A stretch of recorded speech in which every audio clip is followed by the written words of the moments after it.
तो मूवी शुरू होती है और हमें 2005 का समय दिखाया जाता है, जहां बेगराम एयरबेस पर एक ही सिपाही बैठकर बातें कर रहे होते हैं। भी उनका कैप्टन एरिक आता है और उन्हें बेस के अंदर आने के लिए कहता है। अब सभी मरीन कमरे के अंदर होते हैं, जहां उनका कैप्टन कुरांगल घाटी में एक स्थानीय तालिबानी सरदार अहमद साहब की पहचान कर रहा होता है, जो कई मरीन और कई ग्रामीणों मौत के लिए जिम्मेदार होता है और जिसके बारे में माना जाता है कि उसने अफगानिस्तान में अमेरिकी सेना की मदद भी की थी। यहाँ पर कैप्टन बताते हैं कि अहमद शाह का पहचान है कि उसका एक कान कटा हुआ है। अब यहाँ पर कैप्टन एरिक अहमद शाह को मारने के लिए एक टीम का गठन करते हैं, जिसमें माइकल मर्फी, मैथ्यू, डैनी और मार्कस होते हैं और इस टीम को शाह को पकड़ने का आदेश दिया जाता है।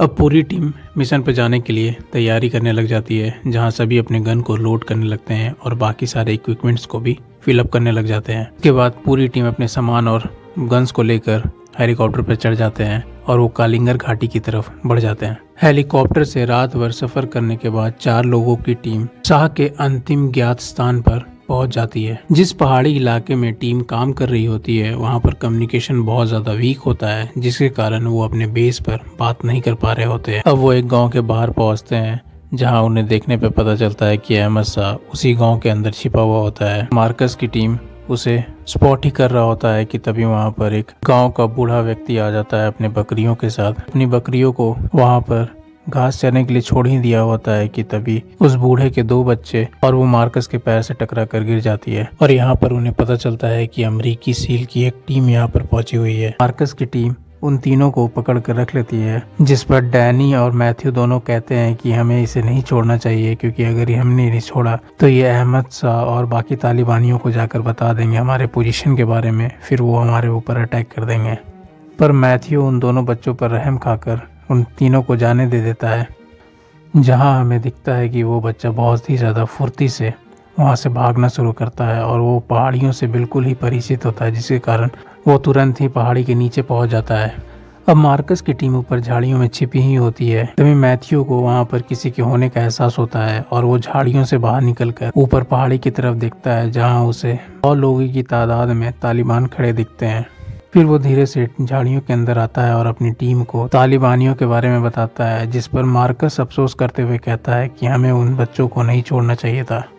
पर पूरी टीम यहाँ पर कैप्टन का साथ देते हुए कहती है कि हमें अपने पुराने डिसीजन पर सोचकर अफसोस नहीं करना है, हमें यहाँ लड़ना होगा। इसके बाद मार्कस अपनी टीम को पूरी तरीके से मानसिक रूप से तैयार करता है एक बड़ी सी लड़ाई के लिए और इसके बाद मार्कस अपनी तरफ आता हुआ एक तालिबानी को शूट करता है, जिससे उनके पोजीशन का पता चल जाता है और सारे तालिबानी वहां पर अंधाधुंध गोली चलाने लग जाते हैं, जिसके कारण माइकल को कंधे पर और मैथ्यू की एक उंगली पर गोली भी लगती है। मार्कस अपनी टीम को पीछे हटने के लिए कहता है और वो पहाड़ी के पीछे चले जाते हैं, पर पूरी तालिबान उनके पीछे पीछे भी आ रही होती है। पीछे हटते हुए मार्कस देखता है कि अब पहाड़ी खत्म हो चुकी होती है, जहां सामने तालिबान होता है और पीछे खाड़ी। मार्कस की टीम के पास कूदने के अलावा कोई विकल्प नहीं होता है और पूरी टीम खाड़ी में कूद जाती है। तो खाड़ी में बीच में ही रुक जाते हैं और उस छोटी सी जगह पर खुद को संभाल कर रोक लेते हैं। यहाँ पे मार्कस की पूरी टीम एकजुट होती है और एक पत्थर के पीछे छिप जाती है, पर तालिबान ऊपर से फिर से गोली चलाने लगते हैं, जिससे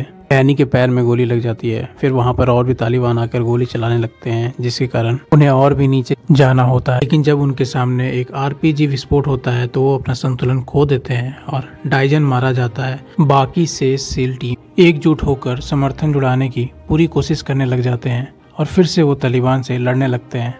यहाँ पर मार्कस मर्फी को एक ऊंची जगह जाकर बेस से संपर्क करने की कोशिश करने के लिए कहता है और कहता है कि उन्हें बेस से जितनी जल्दी हो सके QRF यानी कि क्विक रिएक्शन फोर्स भेजने के लिए। और इसके लिए मर्फी एक ऊंची चट्टान पर पहुंच जाता है और वहां से कम्युनिकेशन स्थापित कर लेता है और बेस पर अपने वर्तमान परिस्थिति के बारे में सारा कुछ बता देता है और QRF को भेजने के लिए भी कहता है। हालांकि इसके कुछ देर बाद ही वो भी मारा जाता है। अब बेस पर QRF टीम सहायता के लिए दौड़ने लग जाती है और वो 2 हेलीकॉप्टर में वहां से रवाना हो जाते हैं। QRF टीम वहां उस पहाड़ी पर पहुंच चुके होते हैं और उस पहाड़ी के ऊपर उड़ रहे होते हैं कि तभी उन पर एक आरपीजी फायर होता है और वो हेलीकॉप्टर बिल्कुल नीचे आके गिर जाती है और यहाँ पर सिर्फ मार्कस बचता है। अब मार्कस, जो कि बुरी तरीके से जख्मी और गोली भी लगी हुई होती है, वो शाम तक वहीं पहाड़ी के नीचे बेहोश पड़ा हुआ होता है। जब शाम को उसकी आँख खुलती है तब वो अकेला भटकता हुआ छोटी सी नदी पर पहुंचता है, जहां उसे मोहम्मद गुलाम नामक एक स्थानीय पश्तून द्वारा खोज लिया जाता है। घायल और थके हुए मार्कस को अपनी देखभाल में ले लेता है, जहां गुलाम उसे अपने घर पर ले जाता है और तालिबान से छिपाकर उसका इलाज कराता है और गांव के एक आदमी को मार्कस के स्थान की रिपोर्ट देने के लिए अन्य ग्रामीण में निकटतम अमेरिकी बेस में भेजता है। अब अहमद शाह मार्कस को मारने के लिए गांव में पहुंचता है। हालांकि पूरे गांव वाले उसका विरोध करते हैं, जिसके कारण अहमद शाह वहां से चला जाता है। लेकिन उसके कुछ देर बाद अहमद शाह अपने तालिबानी बंदूकधारियों के साथ वापस आता है और वहां पर गांव वालों से भिड़ जाता है। अब राजेश भी इस बीच लड़ाई में घुस जाता है और वो मार्कस को बाहर निकाल लेता है।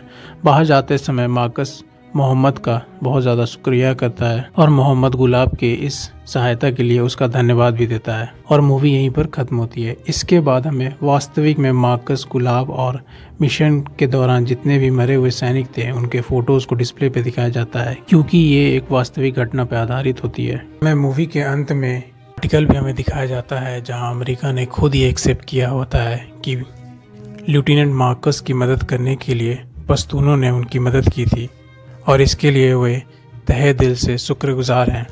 और उसी आर्टिकल में मार्कस ने पर्सनली उन्हें थैंक यू बोला था और मूवी यहीं पर ख़त्म होती है।